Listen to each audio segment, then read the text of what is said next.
Contrast uncut, yeah, you know that's us. Where we only speak the real and the real rock with us. Where we motivate the people and politic on success. Oh no, we ain't DJ Khaled, but they swearing we the best. Contrast uncut, contrast uncut, contrast uncut, contrast uncut.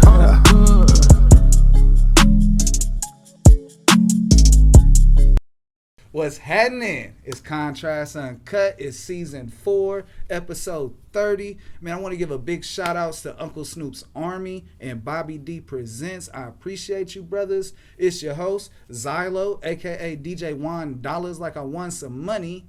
Today, ladies and gentlemen, we got an incredibly dope special guest. He's from the City of Angels, Los Angeles, California, if you don't know. He's a recording artist, rapper, songwriter, and entrepreneur, and a philanthropist. If I don't know, he knows that. He paints vivid pictures of reality to our earwaves, from the street life to the game, for the females, to inspiring others to be great and make great decisions for others. You know, having lived about the raps that this brother lives and spits, a reality is a rare element in this industry, and this brother lives it like he spits it, and it's something to appreciate. With his latest project that just dropped, Believe Me, with some of my go-tos in my playlist, Different Cloth and One Fold is my shit. And I just, got to take my hat off to you for that. Thank you, don't know who I'm talking about by now, it's all good. We got all episode to Chop It Up with OMG on my grind. Yes, sir. GI Yes, Joe. Yes, sir. Thank Blessings, you. man. You. Blessings, man. Likewise, man. I appreciate the introduction. Oh, come on, bro. Man, they don't know. We in Beverly Hills. I ain't been back here since an accident, some more shit. Yeah. And to be in this place, I got a warrant to be 100, man. Damn. Okay, we got to keep you low, bro. We got security. No, it's a misdemeanor. We got pulled over. Yeah, my partner picked me up, and we had picked me up from UCLA driving back to the hood. And you got to drive all the way through this motherfucker to get to the 110. Right. And so we got blurped, and I was the only person to have something. And, my partner just had a kid, so he was like, man, just say it's yours. Yeah, it's mine, bro. I said, damn. Right. Real and then, I never went back to court. That's crazy. So, but we back in Beverly Hills right now. Shout outs to my guy GI, brother. I appreciate you, brother. Easy call, all love. Come I on. appreciate the pull up, man. Man, time's the most finite thing we have on this earth. Mm-hmm. So I gotta make sure, from the jump, I appreciate your time, I appreciate your energy, and fucking with me, fucking with the viewers and the listeners. Thank you. Man, I appreciate y'all. Appreciate y'all, man, for 100. Real. Speaking of time, GI, what's a normal 24 for you? Normal 24, man. Wake my game up, drink my coffee, meditate for my first 30 minutes. Everything shut down, no cell phones, no TV, and just, strategize on what I did last night, and am I going the right direction for today, and what I got to do today to execute, get that together, wake my game up, the ritual, shower, bust down, all the good shit, man.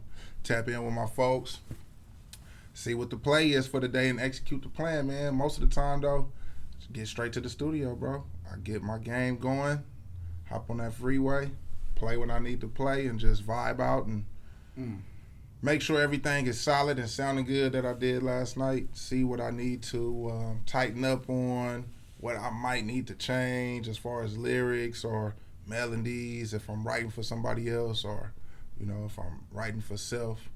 Just studying the game. If I'm writing like some for R&B artists or something, I'll try to just vibe out to that particular artist and maybe references to artists who I think are similar, and I'll just vibe out to them and just try to put myself in their space. So when I create and write for them, it kind of fits them. I know they high notes, they low notes, and all that kind of stuff, and ranges, and stuff like that. And then get to the studio, bro, and get to popping these tops and get to going and getting in my zone with the team, bro, and shit, just create, just get in there and vibe out with my team, man, and try to get the job done. I did not know that you songwrite for others, but it makes a whole bunch of sense when you talk about R&B sounds because of the pockets you hit, those ranges that you go, those just segments, bro. You hit segments. Yeah, thank you. And a lot of people that rap don't understand that is a art. That is something you have to be able to do. Otherwise, you're not making yourself different than anybody else. And so you separate yourself with that. And taught me something right now. I got a quote, brother. Let me know how this quote relates to you, or if it doesn't, the idea is I want you to talk about it. Got you. I take every quote and I go in my spirit of like what speaks to me about the person I'm gonna interview. So let me know what's real. Okay, let's do it. I believe that we should own the fruits of our labor and the assets of our creations. Nip the Great, Nipsey Hussle. Rest in heaven. Yes, sir.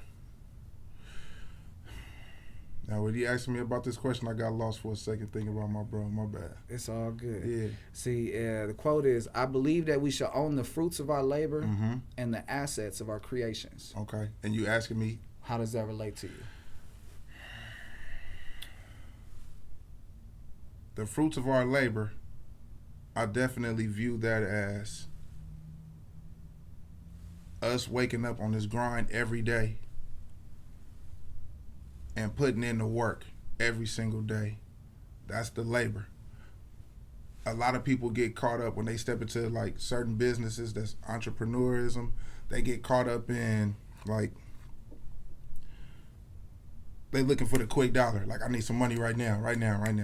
Of course, we all handling our business for the money, but at the same time, you know, you got to have a passion at what you're doing, you know, and you got to love what you do. And not to get too deep into that, but to answer your question is like, the fruits of our labor is when you put that grind in every day, and then you look up and you could take care of your team. You could take care of your bills. You could take care of your family. You could take care of self, you know. It might not be on a large scale as some, but as long as you can provide for yourself, your family, your team, and y'all working and y'all going hard to establish something higher than before, I feel like once you can be able to take something out and pay some bills with that, that is receiving the fruits from your labor, bro, from going hard every day. With this grind, you know, and that's one part of it. What was the second half of it? And the assets of our creation is, you know, the fruits of our labor, and we shall own the fruits of our labor and the assets of our creations. The assets of our creations is pretty much everything that I just summed up in one there, pretty much. You know, when I read this quote, bro, it's something that stuck out to me the most was, you know, I don't want to say this wrong, but, you know, you're associated, you're affiliated, you know, with All Money In. Right. But you created your own brand. You saw your own lane. You said, you know what? You know, I have gifts that I can exercise and not have to follow, but lead and still help my brothers and everyone else around me from the blocks, so that we can all succeed. Right. And you don't have to jump on someone's back to weigh on them to go somewhere. Right. There's nothing wrong with teaming up and growing with somebody. When I read this, I was like, this brother took his own route and knew he was still being great and was able to come back and provide. Right. And so when I read that, I was like, you know, that's something I feel he was speaking to you when he said that. That's true. I mean, you know, I didn't really get that from his. I mean, I understand what you're saying on that quote, but like, bro didn't have to give me that quote for me to go this route. It was kind of more so like, you know, me and Nip, we've been dogs since before music, before gangbanging, before streets, before we knew the value of $1. You know, it's like shit. Me and bro, our grannies was next door neighbors. You know what I mean? So our mothers was pregnant like at the same time, you know what I mean? So it's like, that was really like him and Samuel, Black Sam. Them was like my first childhood friends, like, you know what I'm saying? Like riding bikes on the block, skateboards, you know, just the whole nine on that aspect, you know, but not to dig too deep into that. So that's my bro from like the beginning of time, you know? So just me being through every phase of life with him, it was kind of like just seeing when he decided to like really take the game serious as far as music and going hard. Shit, I was there, you know, a lot of the time. And it was just like later in the game, you know, I got tired of going to prison and shit and sitting down in the county and wasting time in jail. So me having a friend like Hussle and Samuel, Black Sam, is just like, I'm seeing the transformation right in front of me.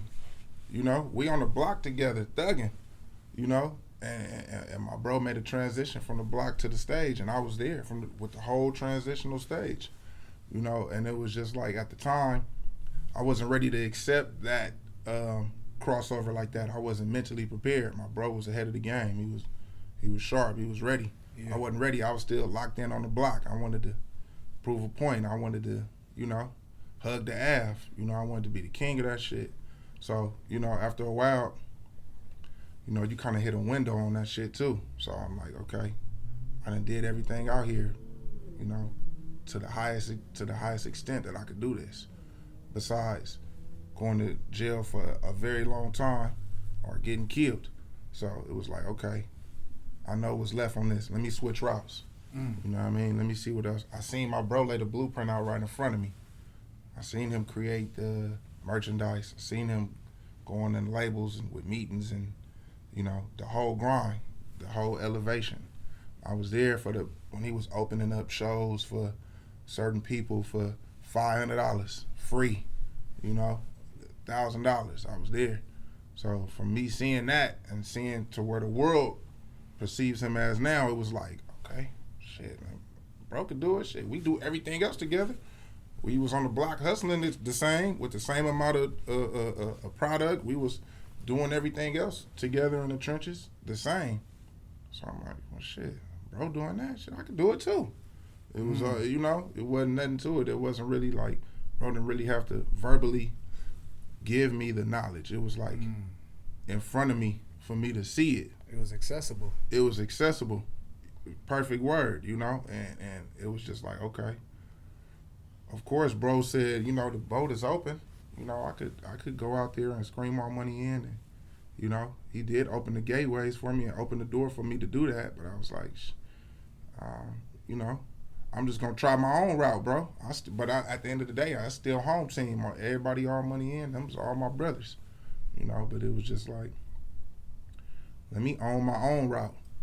Let me own my own thing. So just from me seeing, more so less of him speaking, I just took that game and just kind of ran with it. It wasn't even like a conscious decision. It was just like, shit, let's go. Yeah, let's do it.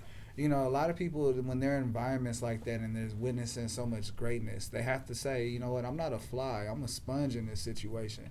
I'm not just going to look at things and not be a part of it and not spit things out or regurgitate certain things. Because when there's an opportunity you can speak on, it's important to speak on it when it's your opportunity. Right. And, you know, not every time there's going to be a conversation you could jump in. And so, you know, it's important to embrace them.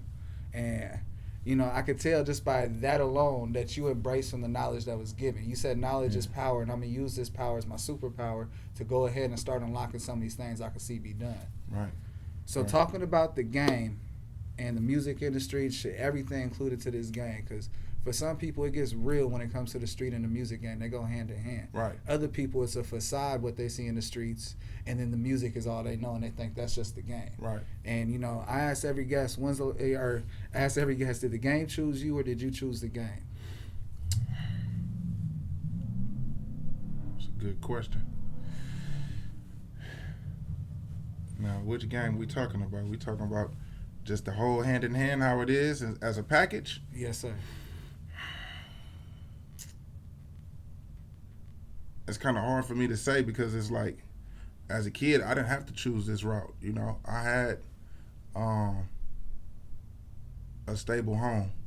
I had solid parents with good heads on their shoulders, grandparents that, you know, molded me the right way as much as they could, you know. So it wasn't like I was abandoned and I just jumped in the game because this was the only thing, you know. But as a kid growing up in the hood too, it's like, shit, you come outside, that's what you see, you know. So, you know, it's your atmosphere. It's the what atmosphere. You breathe. It's what you drink. Yeah, what you eat. It's right there when I come out my doorstep. You know, I come out my doorstep 5, 6 years old, and, you know, my neighbors across the street, they got low riders and, you know, the weed smoking and the girls and the jewelry and the money and the loud music. And it was, you know, as a kid, that was appealing to me, the low riders and shit. Like, damn, what's that over there? You know, they used to pay me to watch they low riders and watch they rims, and, you know, so I'm just in the moment and soaking up the element, you know. So I would damn near say I can't really say that I chose the game. You know, it was because it was there for me, bro, and just I would have to say the life kind of chose me, and I just decided to carve my name a different way in the shit. You know what I mean? Decided to take my steps lightly. You know, what's the proper words I'm looking for? It was just like I seen it. Did it choose me? It's still a tough question, bro. That's still a tough one for me to answer, bro. I can't really just put my finger directly on it, man, because like I said, I didn't have to go this route. But once I decided to make this turn as a teenager, you know, I made it work. And I took all of the whoopings that came with it. I took all of the lashings that came with the lifestyle. I took all of the rocks and all of the battles and bumps that came with the shit. And, you know, I turned it into something, you know, but without those testimonies, without those hard times of me going to jail, living a certain lifestyle in the streets and doing what I was doing, I wouldn't be able to paint these pictures that I do in this music, how I do. You know, that's like the core of my music. Those are your elements. Those are my elements, bro. What would you consider your first affirmation that music is what you're supposed to do with your life? I think probably the last time I went to prison, because I always knew I could rap, but I didn't never like take it serious. But I think the last time I went to prison, and I was sitting in there just looking like, damn, I'm back in this motherfucker. I just remember kind of just like beating on my bunks, and my cellie used to be hearing me rap that shit. He used to be like, damn, bro, like, you rap? I used to be like, kind of, not really, bro, fuck around, but you know, there's nothing else to do in the county but waste time and read and work out and fight and shit, call, stress and all that. So I'm like, yeah. Next thing I know, homies used to be down the tier and shit, like, hey, GI, spit that shit, bro. I got some zoom zooms and wham whams. I got some noodles. I got some honey buns and shit for you, bro. Trade. Woo, what? Shoot that shit. I'm like, damn, y'all paying me off of this? Okay. Run it. Once I seen that, I started having mini concerts in the county with, you know, amongst, you know, just the streets, bro. You know, niggas that I would consider, or they would consider me an enemy, or, you know, my homies. Just the whole county, like, damn, they knocking my shit. They fucking with me. Okay, cool. So I just decided to take that same energy, took it when I went to prison, came home, told my boy, like, shit, bro, I know you got this studio over here. Nip already knew I could rap. Told bro, like, hey, bro, it's serious. I'm on my shit this time. You know, my boy JP over there, he helped me with my logo. You know, I told Nip, like, bro, I got a whole project I already wrote while I was in jail. He, like, put it together. I did my whole shit, put everything together. And, shit, came with my layout. And when I made that first project and I had that CD in my hand, I was like, all right, this is what I'm going to do. And I ain't look back. I ain't look back, bro. You know, it's crazy because when you... Go ahead. I was wondering, like, one thing that I see, because I'm from Bakersfield, right? So Okay. One thing that I see is it's a lot of talented, like, gang-affiliated rappers out there. Right. But I think, you know, there's a ceiling for them because they're so disrespectful to other gangs. Right. So do you have any advice for, like, you know what I mean? Obviously, you gang-affiliated, but do you have any advice for those people kind of maneuvering away from those plateaus as far as like dissing other hoods so everybody can listen to your music? I definitely agree on when you creating, try to make it worldwide. Like, I could rap and diss niggas hoods and all that when I first came in the game. That's easy. That's easy to flip that script, you know. But it all depends on where you trying to go. Because like you said, that does have a ceiling on it, you know. And I would definitely try my best to stay away from dissing other niggas' hoods, even though you might feel like that in heart. Okay, you can have that. You can have that tatted on you. You can have that in your mind with your homies and all that. But if you trying to make your music go further than just your section or just your block or just your homies, I would definitely co-sign on trying to stay away from dissing niggas' hoods as much as possible. You know what I mean? Because you're gonna be stuck, bro. Unless that's not something that you really trying to do. If this is something that you just doing for fun and you enjoying the moment with just rapping and having fun with it, then do that. You know what I'm saying? But at the same time, if this is something that you really trying to do, you got to change your mind frame and dig deeper than that. You could be greater than that. Make real songs. Make real songs about when you went to prison and don't diss nobody hood. Make real songs about telling your little brother, nigga, you don't need to gangbang. You don't need to be like me. I'm a loke. You don't need to be like me. You know, you need to make records. I don't know. Make records for the girls. Make records for the strippers. You got a gang of options out there. It's bigger than just the hood.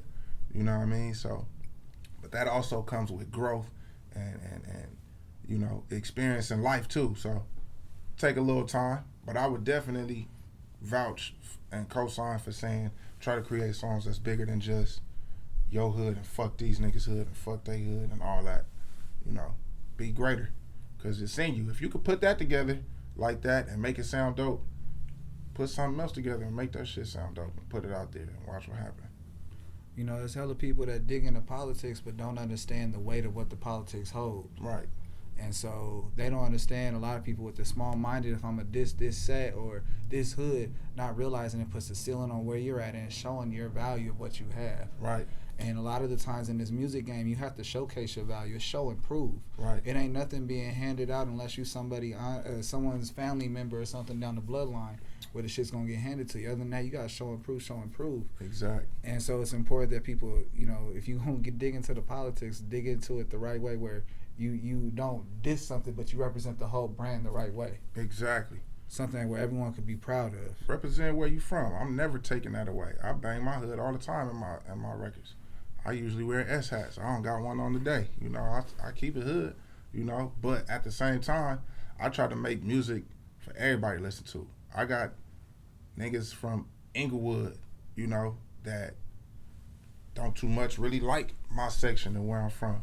And there's niggas vice versa on this end. But you know what I'm saying? I respect where they from, and they respect where I'm from when they see me. It's a mutual respect factor right there. You know what I'm saying? It's Damus and Bloods and Pyrus and all that I done walked out there and was like, damn, I know where this nigga from. What's this shit gonna be about right now? Like, what's happening? And it's always, hey, yeah, GI, hey, man, I fuck with your shit, bro. Respect. I be like, you know what I'm saying? I bump your shit, my nigga. You solid. Keep that shit pushing. For sure, my nigga. Good looking out. On the respect factor, you know? It's love. You know, it's love. So, you know, just me getting that energy from other type of niggas like that just let me know, okay, stay doing what I'm doing, bro, you know. I ain't got to prove a point in my music as far as where I'm from and all that. Niggas know what's up, so, you know. No, respect, bro. Yeah. I feel it's always someone that invests or puts an idea that, you know, you could put yourself in a position to make your dream a reality. Who do you owe to thank you for investing into your dreams to make it reality? Who gets that credit? Who gets that credit for turning my dreams into reality? It's a few people. I'll definitely say myself, because I had to believe in me first to even think about creating OMG or even being able to step out and say, I'm about to quit my job and I'm about to go all the way in, you know. So I definitely have to lean on myself first, you know.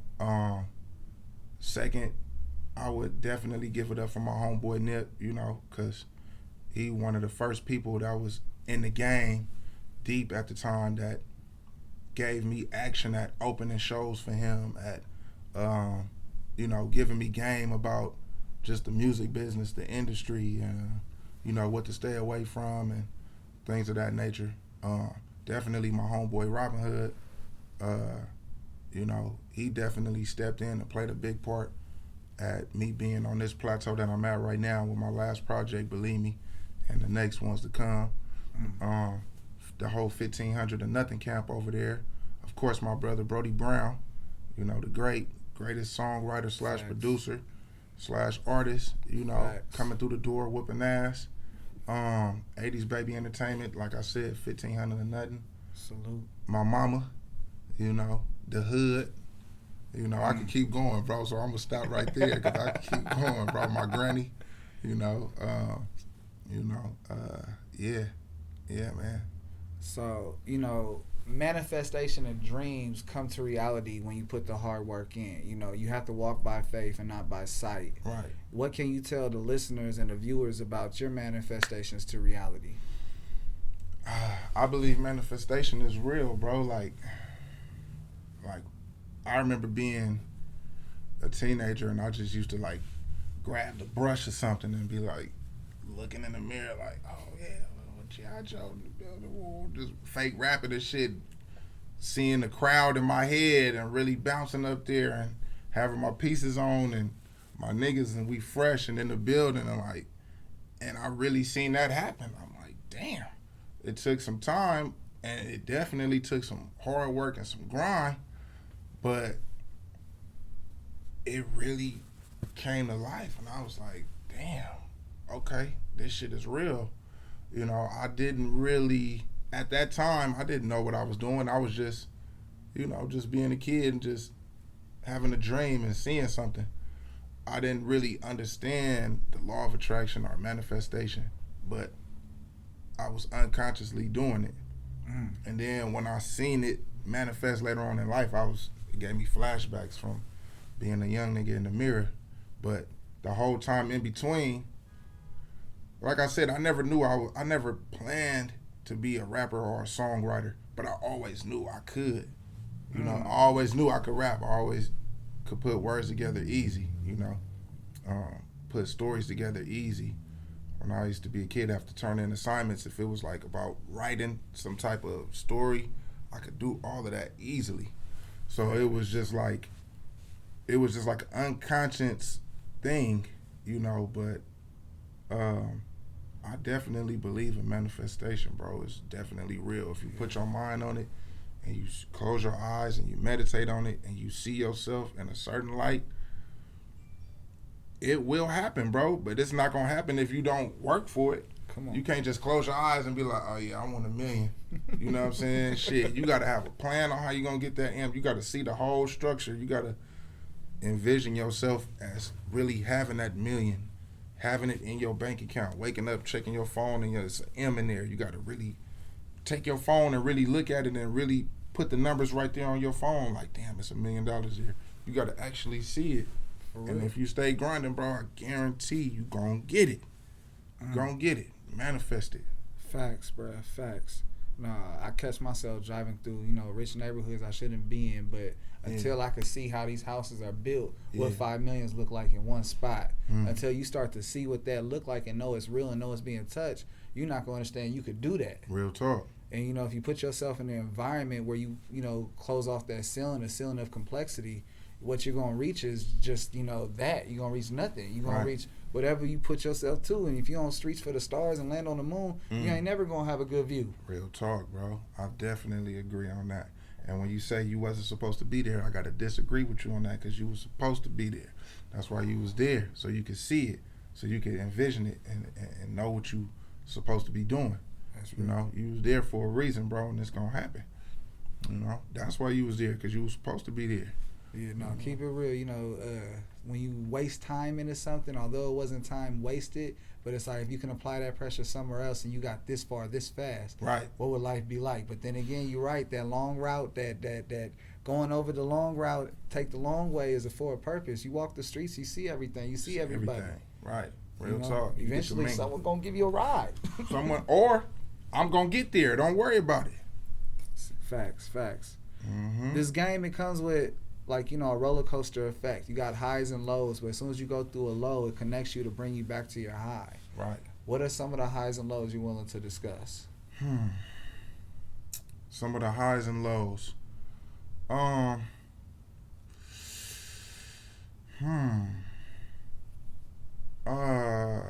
kind of a tight one. Let me see. Some of the highs and lows I'm willing to discuss, man. Some of my highs, I don't even want to say that one, bro. Let me try to reroute that one. Let's hit me with that question again while I think about this, bro. Hit me with that one more time. Cause I've done this show. I've had close to like 200 guests now, and I've learned that so many things life throws at you, and they go from highs to lows. And some people learned that low was to catapult them to a high. And just like how you told me right now, something I didn't feel like I should have had my time in, there was a purpose for it. And so, sometimes when I ask this question, it's to what sticks out in your mind is a high. And sometimes people tell me lows that catapulted them to their high so that people understand that speed bump was to slow you down. And then that pothole was not to mess up your car. It was meant for you to pay attention to so that you can avoid it. Got you. I would definitely say one of my lows that catapulted me to my high was going to prison. My last time, I got to speak on that subject again. I know we spoke about that earlier in the interview, but before I went to prison this last time, I was released a time before that, and it was probably like so I did 3 years, right? Then I got out for 2 weeks, stayed home for 2 weeks. Got a violation from hanging with my homies. That's a condition. 366. Yeah, that's a condition of me being from where I'm from, and that's one of the terms on my parole at the time. I can't be around no gang members, whether they family members or I can't be around no gang members. Long story short, I get caught up with one of my homies, 2 of my homies, go to jail after I just did 3, stayed out for 2 weeks, did a year violation. Feeling that down and that low and like that back to back, like I just let everybody down again. I just let my family down again. I let myself down again. I let, my little sisters down again. My granny, just everybody, everybody was counting on me to get my mind right and do right, and I fucked up and went back to jail and went for being out for 2 weeks. I'm like, damn, I'm looking bad. That was your fastest turnaround too. Yeah. So going down that low, bro, back to back like that, it was like that could break me. That could have broke me. And sitting in there, bro, it was like when they told me to take my shoestrings out my shoes after I just got done doing all this, I was like, damn. It was like the lowest feeling. I had to tell the officer, like, hold on, you're going to have to give me 2-3 minutes. I ain't taking shit out. Like, hold on. I just got done with this. And me just sitting there while he was like, I understand, I'll wait. I need them shoestrings though.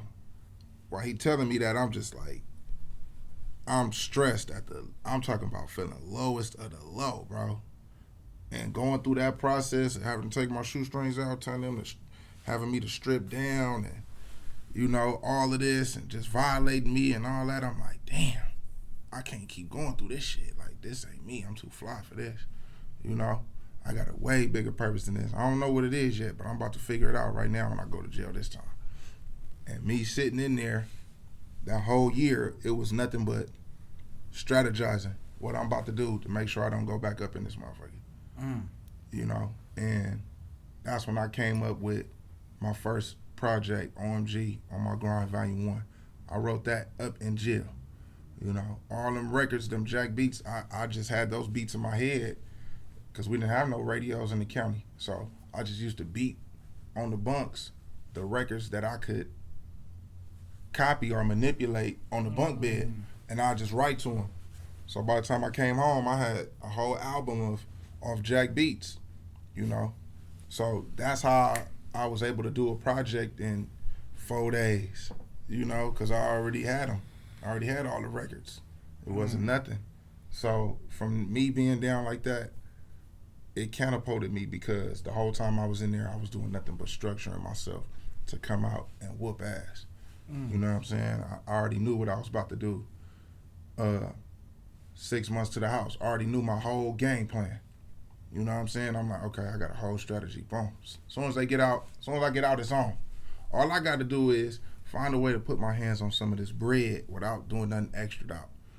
And I came home and went to the oil refinery and did that for a few, and then took that bread and invested. And I catapulted, bro. That was history. That was the catapult for me. That was the lowest of the low.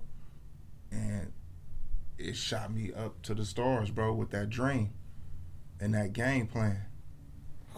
Yeah, straight up. GI, bro, what's one thing people got fucked up about, from the streets to the rap game? From the streets to the rap game, man. Niggas from the streets that's coming into the rap game is trying to get out of the streets. That's why we going into the rap game. Facts. A lot of people try to do it vice versa. You know what I'm saying? You come in the game and, you try to still drag this certain time. If I can't say for everybody. I'm not going to say for everybody. But a lot of shit that I have seen, motherfuckers didn't even really come from this shit like this. They wasn't really cut from this cloth like that. Come on. But then they go behind the microphone and they try to portray a certain facade about themselves, and then you bring that type of energy with you, and you ain't really cut from that. You know what I mean? So it's like a nigga like me, man. I'm trying to counterpose and do something totally different. You know what I'm saying? You hustling backwards. You in the game and got the bread, and you trying to go back down the hill. We at the bottom with nothing, and we trying to come up and go get something. And bring our people along the way. Pass the ladder and pass the rope down and let niggas come on up with us, man, Facts. So I just feel like a lot of people in the game that portray that certain type of lifestyle, man, like, I don't want to be name calling and all that shit like that, and I'm not even talking about just on the West Coast, I'm talking about worldwide. Period. I done seen niggas put rags on and claiming shit and, all kind of, they claiming shit, but nigga, you ain't never been out here in the trenches. The streets don't know you like that. You know what I'm saying? The streets know me. Like LA, the streets know me. You know what I'm saying? Probably some of these young niggas probably don't know me, but they big homies that's my age. Them niggas know what's up. You know what I'm saying? And I ain't saying I'm the hardest nigga on the block, but niggas know GI, reputable. He done handle this candle. You know what I'm saying? And I could walk around like that. Niggas on the penitentiary yards know me. Like, I shook hands with 8 spreads with niggas on the yard. And did workouts with niggas and squabbled shit and fucked the COs and all that with niggas. Laid the yard down with niggas and all that. So it's like, I put my time in as far as on all of that. But a lot of people be trying to, and I'm not glorifying that. That's nothing for me to like. I'm not glorifying that. But at that time, that's what I was doing. But a lot of people be trying to portray this image, and that wasn't y'all. And that's the part of the game that I be feeling like niggas got the game fucked up. Like, nigga, I done got shot for this shit. I done did everything and beyond for this shit. You can't just come up in the game and just jump on the bandwagon and just ride the wave, bro. It don't roll like that. You know what I'm saying? If you portraying this image. Now, if you going over here, you talking about bottles and bitches and I'm doing my thing and, I'm riding a Ferrari, I ain't mad at you. But if you coming over here talking about my culture and this rag that I be wearing and this and shit like that, and you ain't from that shit really like that, you wasn't really tapped in like that, I'll be feeling some type of way, Come on. That's an and that's where I feel like you niggas got the game fucked up at. Facts, bro. Yeah. I agree 100%. Mm-hmm. My 3 favorite songs of yours. Different Cloth is my shit. Won't Fold. I really like how Blast is coming. And then Things Change. Okay. What are your 3 favorite songs of yours of all time? Off the project or? Of all time. We go mixtapes, we go throw everything. Of mine? Yes. It's like picking through babies. Right. Who's your favorite and who you willing to talk about? Ooh. I would definitely say one would be Only a Case. That was like the first record I put out on my first project, OMG 1. That's one of my favorite joints right there. Cause that single, that record in particularly, that record is a lot of the reasons why a lot of people know me, or that was their introduction of hearing me, and that record was really for my project. But when Nip gave it to me, I did my stuff on it. He was like, bro, let me hear what you did with that shit. Cause it wasn't no hook. It was just Nip on the verse. I went in and laid my verse down somewhere else. And right when I finished laying the verse down, my boy Conrad walked in the door, and I told everybody, stop the music, stop the music, stop the music. And he like, what up, bro? I'm like, shit, bro, I need a hook from you right now. I don't want to hear nothing. Go in the booth. He like, come on, bro, let me hear the record. I ain't doing none of that. Go in the booth, bro. I'm about to press play when you go in there. I hit the button. He like, ooh, shit. You know, we knocked the hook out, mixed it real quick, send it back to Hussle. He like, bro, I know I told you this was for your project, but man, can I put this on my project, Mailbox Money? I'm like, hell yeah, nigga, shit. Put it on there. So, you know, just off that one record, that kind of really started a lot of this movement and this energy for me. So that's really, and that was my first project. So motherfuckers like, who's this nigga on Nip project? You know what I'm saying? With motherfucker, who's this? So that was like a major record for me, and I always love and respect that nigga Hussle for that, for real. I always told him I owe you 100 favors for that nigga, you know. So that was definitely one of my favorites. My second one I would have to say is the outro on that record, on that project, and it's called My Back Against the Wall. And that record, I made that record fresh out of jail. The second verse, I think. Yeah, the first verse I already had, and no, that whole song I wrote in there, in the pen.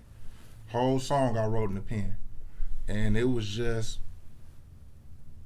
that song is kind of deep. You know, I'll let y'all dig into that record if y'all get a chance, man. It's called My Back Against the Wall.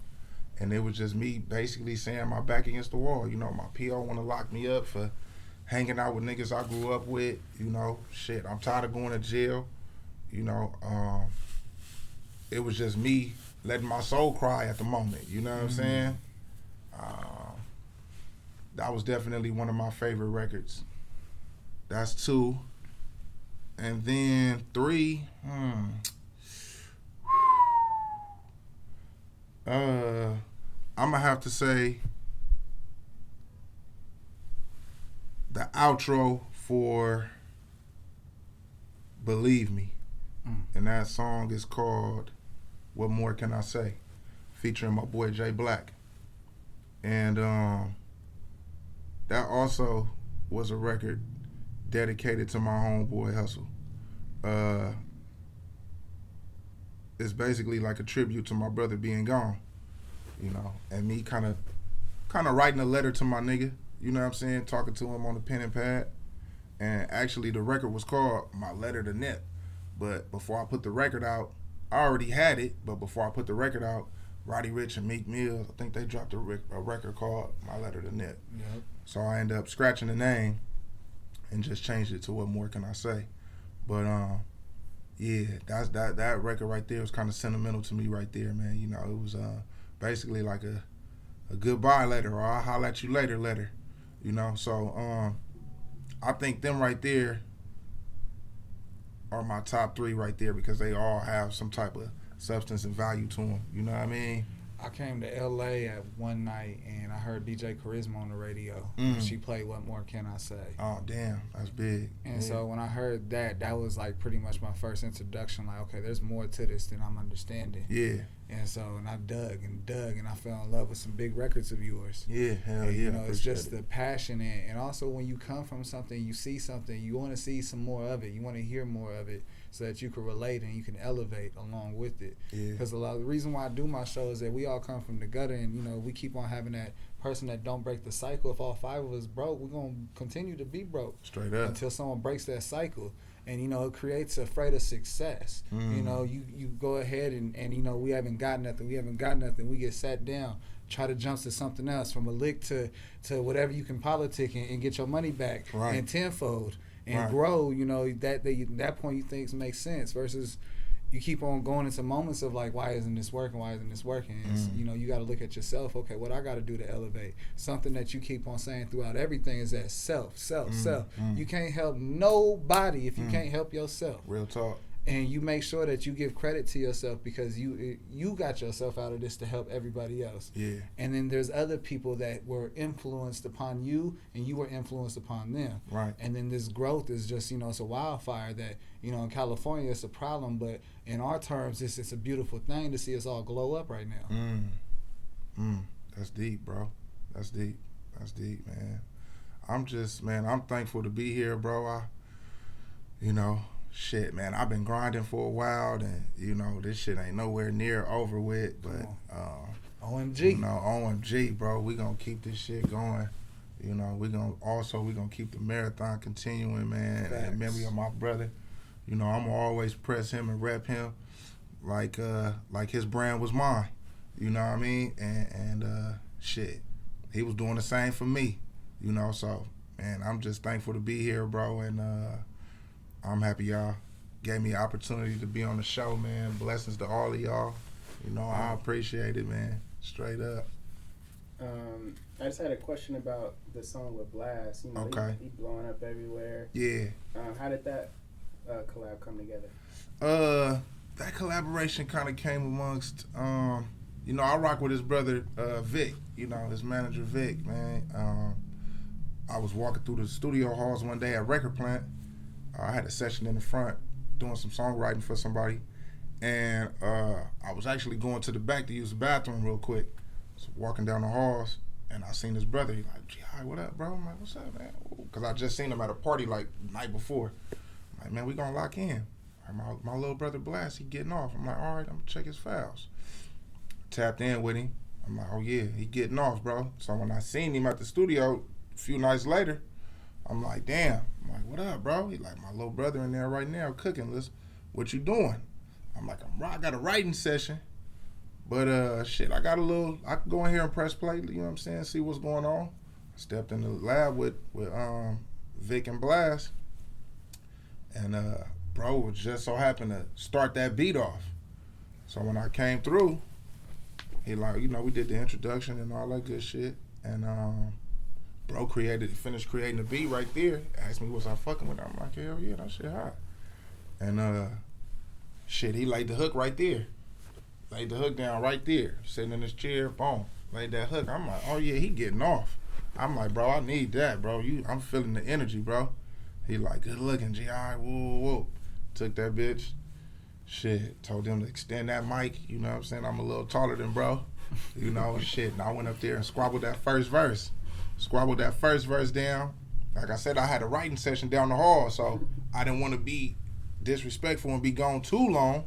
So I'm like, let me knock at least the idea out, get the first verse off. And I'll double back on that second hook. On that second verse, that ain't nothing. That's easy.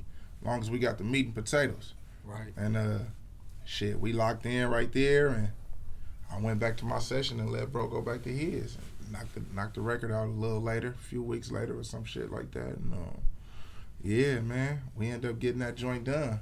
That's a nice song on the project too, man, for real. Come on. Yeah. I slapped that. Yeah, good looking. So, bruh, it's my last entertainment question before I dig into my 2 segments and wrap up. Okay. And I want to know, what has been your dopest or most rewarding moment in the game so far? My most rewarding moment, dopest moment is, I would think, it felt amazing to me when I was on tour, and I can't remember what city we was in, but I just remember, I'm like, okay, it's really going down with this music shit now. I'm kind of a little timid on if the crowd really knows who I am as an artist. Matter of fact, I just remember we was in New York.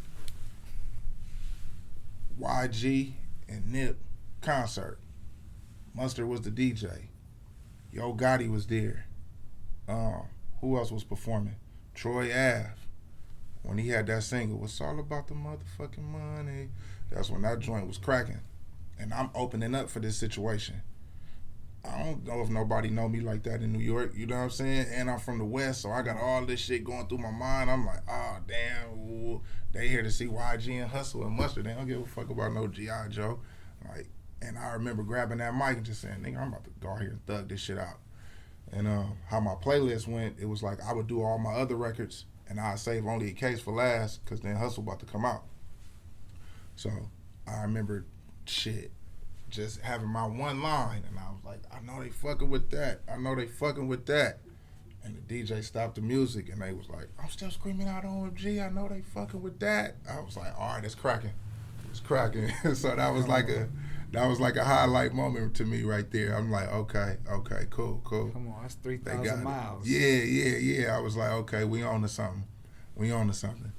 And so that was like a real good relief. Like, oh shit. And then once they hit me with that, I'm still screaming out OMG, I know they fucking with that. I said, okay, let's go. Man. So that was adrenaline took over. The adrenaline was there, bro. And then I had to pass the mic to Hustle. I'm like, damn, I'm ready to go now. The engine was warm. Yeah, I was ready. So, bro, I'm going to take a pause on the entertainment questions. I got my 2 segments. My first segment is my awareness segment. Okay. Like I said earlier, knowledge is power, but when you use that knowledge, it's a superpower. And there's no other greater time to use your superpower for when those moments come when the red and blue lights hit, that high beam hits the back of your neck, it's searching for everyone in the car. Right. And then the blurp blurp sound, you know what's going down. We getting pulled over. Right. And so I like to ask every guest what's some advice they can give in a situation so they can get out the situation of dealing with the police. And when was the last time they were pulled over? Shit, I was recently pulled over, bro, probably like a month ago.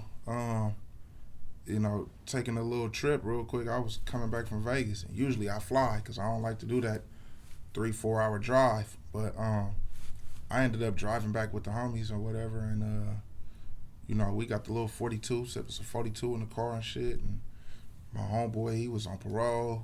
He wasn't even supposed to be out there. We just went out there to have fun because he just came home and shit, Yeah.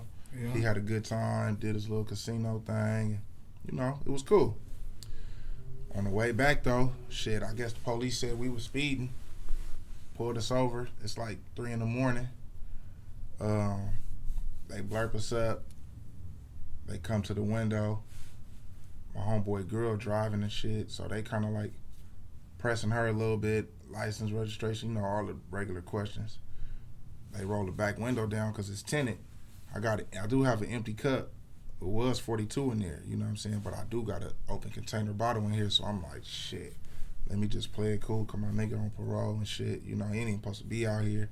So they roll the window down back there. He was kind of aggressive, like, had a little animosity on his chest. So I sensed the tension, and I really want to match the tension, like, but I'm like, at the same time, I don't even want to take it there because I could put us all in an ugly situation, So I just kind of bit my tongue and played my part. Because for one, we do got an open bottle in here. My homeboy is on parole. We are breaking the law, low key. And just for me having this open container in here, they could have my homeboy in a real tight situation that he don't need to be in coming fresh home from prison. He in violation because we went to Vegas. We on the borderline, so instead of me gassing up, and he gave me a ticket because he wanted to see the empty cup. I gave him the empty cup. He smelled it. So, oh, y'all got liquor in here? I'm like, nah, that's it. We just came back from Vegas. That's it.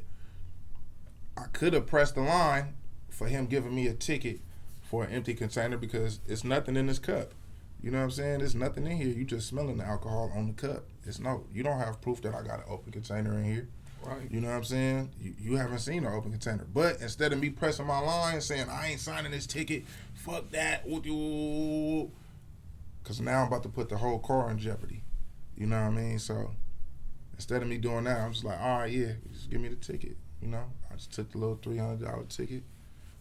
I still ain't with the court. Fuck y'all, this crip. You know what I'm saying? So, Come on. If I go, I go. If I don't, fuck y'all. Barstow police, eat a fat one, nigga.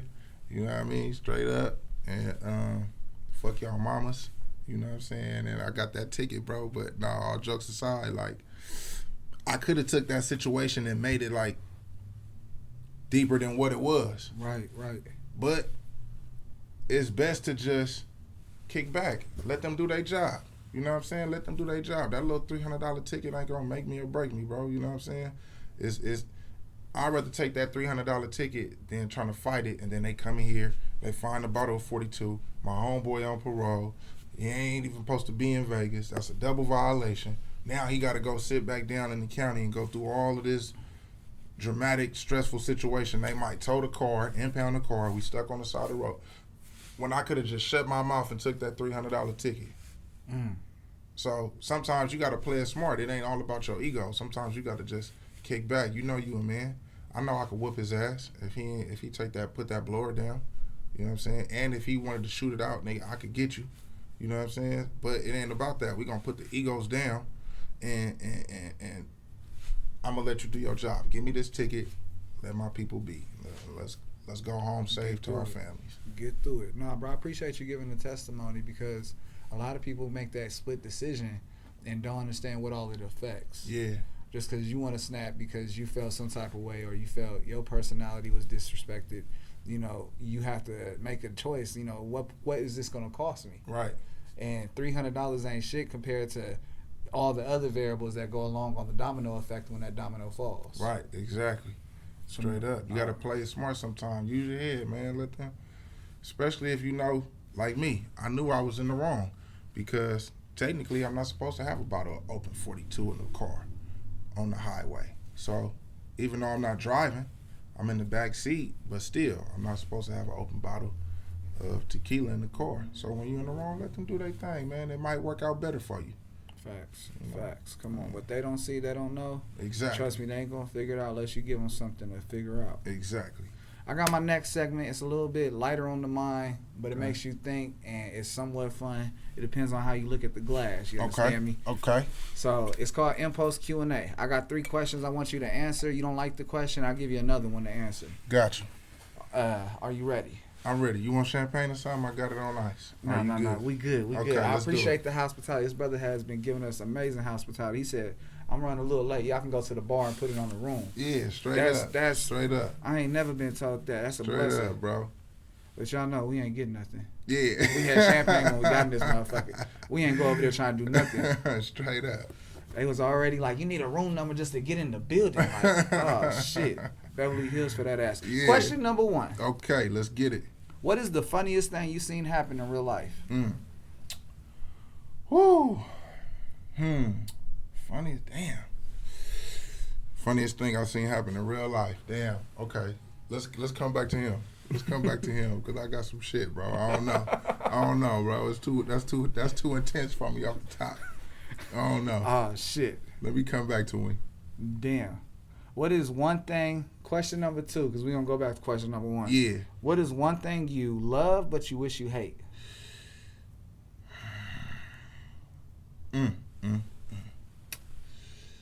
I got the perfect answer, but I'm on camera, so I got to keep that in mind.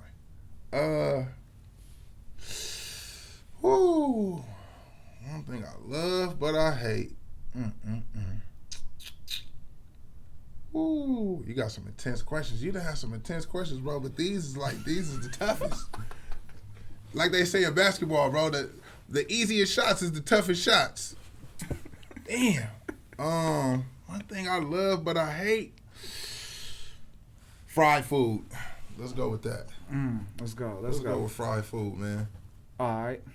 I agree with you. Okay. I can't get rid of fried chicken. I'm trying to do the vegan thing, but fried chicken. Oh, man. Louisiana. Come on, bro. The fries. You know, we trying to stay healthy out here, man, for the long haul. We trying to add some more years to our life. Yeah, man. But that fried game is, ooh. That's one thing I love, but I hate.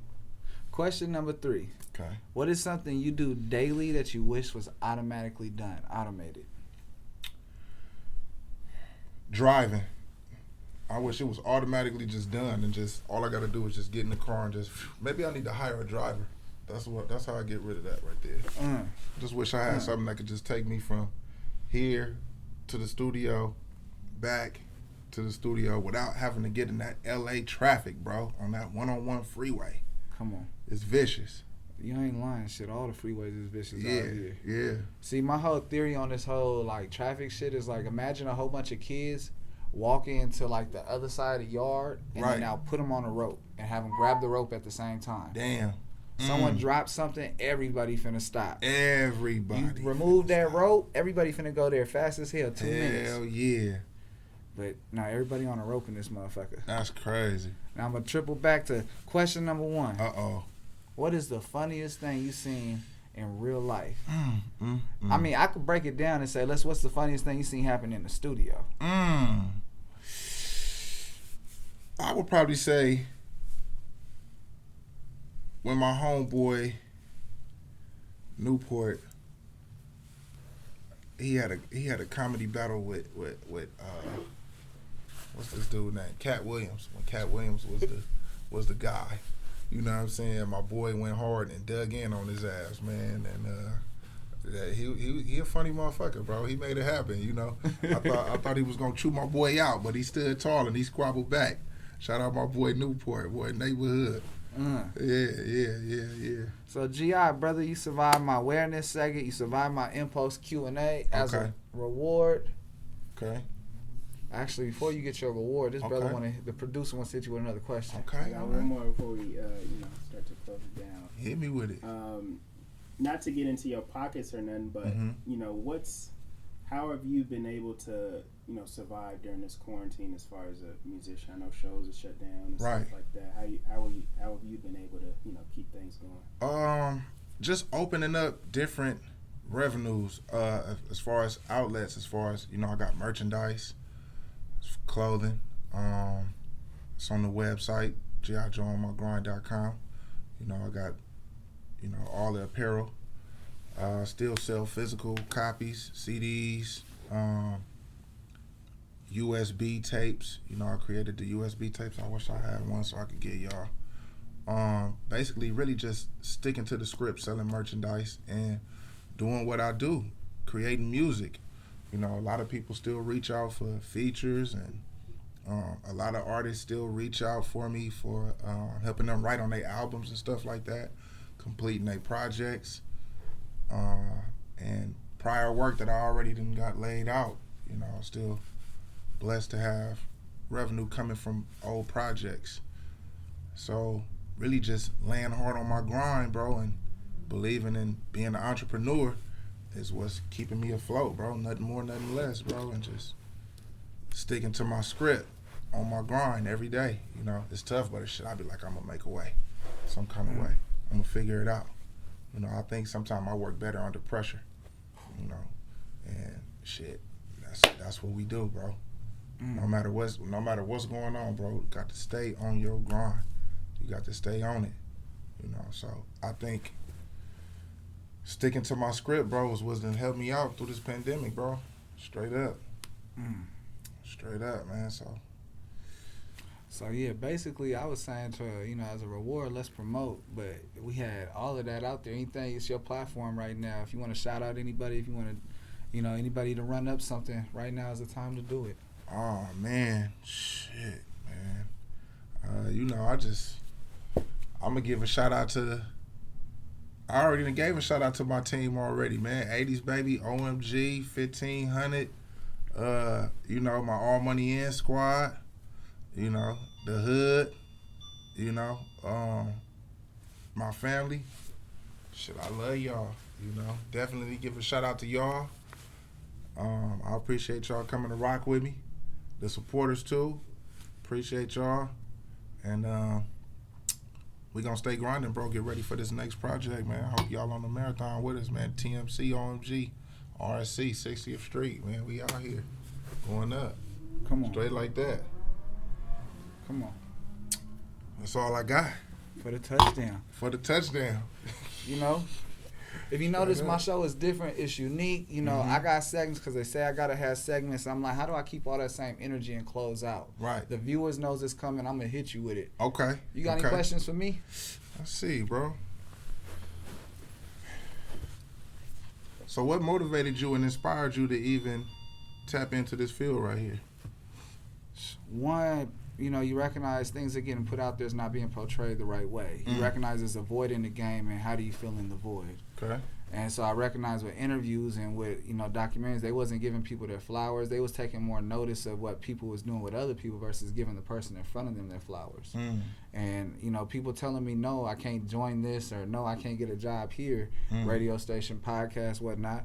So it led me to start my own. And so from there, I just kept that same energy of trying to elevate and put that pressure on there. Okay, hell yeah. So what was you doing prior to doing your profession that you in now? So I was managing my brother. He's a rapper, and they had a rap group, and so doing that, and I managed a restaurant and made them a whole bunch of money. Yeah.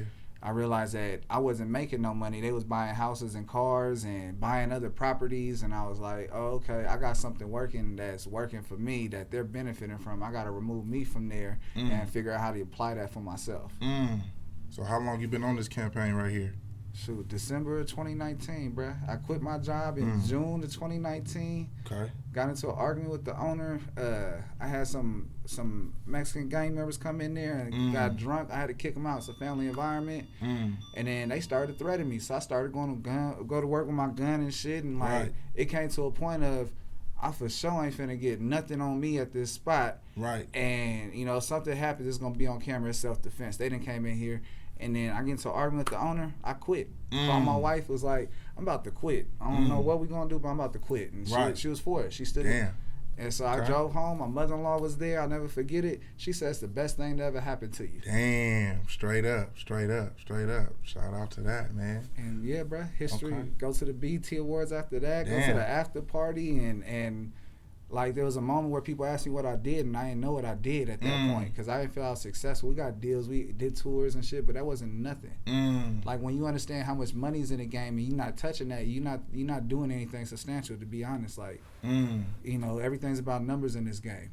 And so I took that and I was like, okay, I got to figure out what I'm gonna do. Right. And so you know, God works in mysterious ways. He started opening things for me to see and opportunities to come. Right. And it's been downhill. Right. Okay, I got this one for you. Give me your top 3 interviews that you enjoyed the most out of all of it. You said, what's this, episode 30 right here? Yeah, season 4. Season 4, episode 30. I'm gonna take a little pressure off of you. That felt like game 7. That felt like game 7 on you right there. Okay, let's do top 5. Okay. Make it a little easy on you. Let me take a little bit of pressure off of you.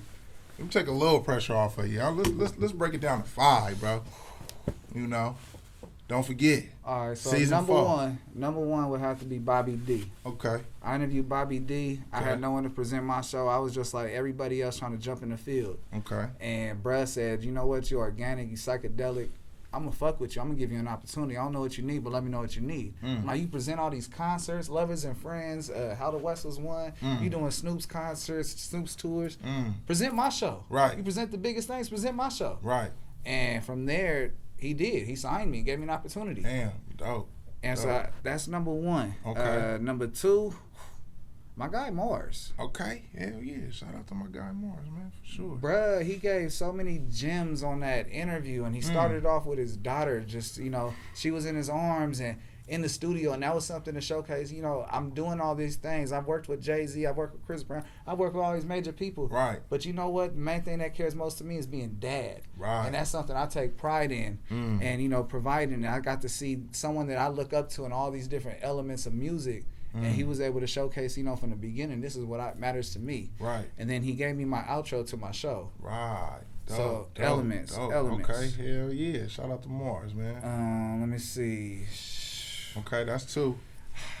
I got to shout out Freeway Rick Ross. Okay, easy call. Okay. Like, you know, I'm from the streets and like I met him in the past. Okay. But it's like being my skin color and running around, they don't understand that I'm a rare commodity in these streets. Right. To get passes, to get people not to press you and the people to absorb you from your aura and your energy. And Freeway I met in my earlier days, and for having him to come back on and fuck with me, that shit was big. Damn. Because you know it's hard for me, and like you could hear it in my stories, but I'm not the type of person to take out the camera and be like, I'm whoop-de-whoop here, I'm whoop-de-whoop here, I'm doing this, I'm doing that. No, I'd rather my work speak for itself. People see me and appreciate me. Real talk. So Freeway definitely number 3.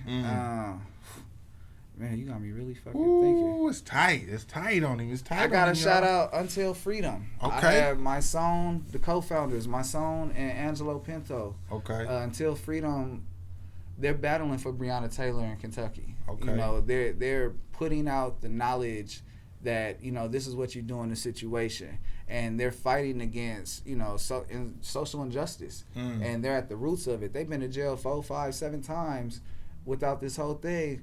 And they're going to continue going to jail until we get justice. Right. And they have big celebrities with them. They're taking everybody. And, you know, I have to give them their flowers because, 1, they came on to my show. And 2, they explained the importance of not being rolled over, not allowing the justice system to soak you in and fuck your life over and allow you to be washed up while you sit. That's not okay. And I had, you know, Angelo Pinto was able to get Meek Mills out of prison during that time. He was a part of the attorney council. He was also a part of the Exonerated 5 in New York. And just, there's so many things. I was just blown away, and I wouldn't have got to that privileged information unless I sat down with them powerful brothers and they opened up about the game. Nice. Number 5. Wait, is this 5 or this 4? That's 5. This 5. Okay. Easy call. Man. Easy call. I'm gonna have to go. I'm a season finale number 3. Okay. I work for this brother. He gave me an opportunity, and I'm his assistant. And he came on the show and was open and transparent. And he don't do interviews. Marvin Gaye III. Damn. Dope. Nice. And you know, I didn't know that he was a professional dirt bike rider. Damn. And his dad didn't want him to do that. Damn. And yeah, he had to let go of everything he wanted to do so that he can go battle the government because he owed $8 million for the estate after his father passed. Gotta fix the glasses on that shit. Ooh, damn. Yeah. 8. You said he owed how much to the estate?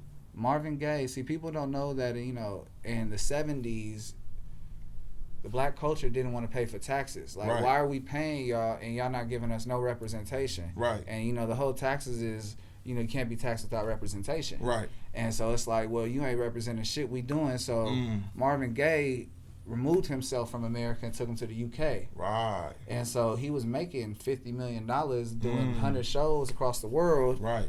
And eventually that money, you know, is getting washed. And I'm trying to figure out how much am I supposed to keep on talking. Okay. We gonna cut it after this last question I got. This gonna be my closer after this. Go ahead. Okay. And then my closing question is, so my closing question to the youth, or we're not gonna even use the terminology youth, to the ones that are watching your show, because you, whether you know it or not, you inspiration to somebody out there. Y'all are inspiring somebody to tap into this field. Your story is motivation to somebody who wants to tap into your seat in your shoes and make history like you making. What advice would you give them to be in your position today? Listen to Nipsey Hussle. He told me something that, you know, it's perfect 10. And I know there's so much different game he gives in so many songs, but this one speaks out the most. Because he said, you go through every emotion. Die behind what you know, I'm a sacrifice dying behind what I stand for. I'm paraphrasing, but, you know, and he said that I just won't quit. That's the number one thing I will not do is quit. Go through every emotion. And that is something I recommend for everyone that's trying to jump into something that they feel that they want to do, whether it's sitting down, interviewing some of your favorite artists, or it's chopping it up, or, you know, you can do Barbara Walters to Sway in the Morning. It don't matter. You just have to not give up on what you want to do, because you never know what it's going to be like when you arrive until you get to your destination, until you get there. Until you close a deal to see what that feeling feels like to close, then you don't know what it feels like to actually go through the whole game. Straight up. Once again, shout out to my bro Hustle. Yeah, we still living off your jewels, bro. Come on. Straight up. Man, that was a dope interview, bro. I appreciate you answering them questions like you did.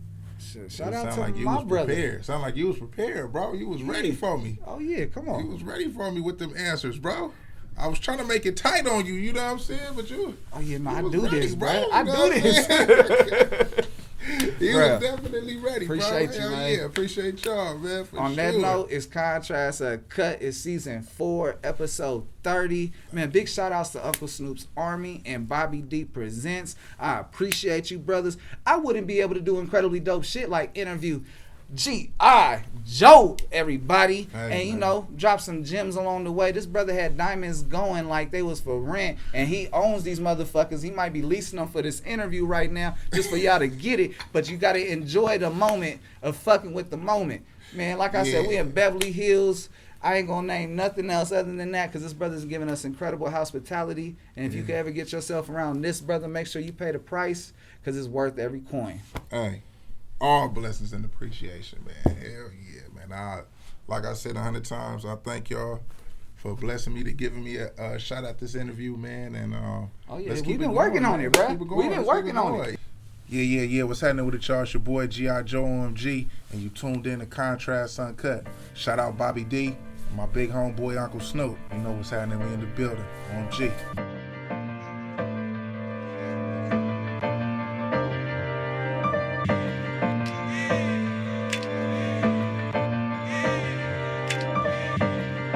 Yeah, this really remind me of some, this really reminds me of some Tribe Called Quest. Hip hop really taught me to give it all I got left.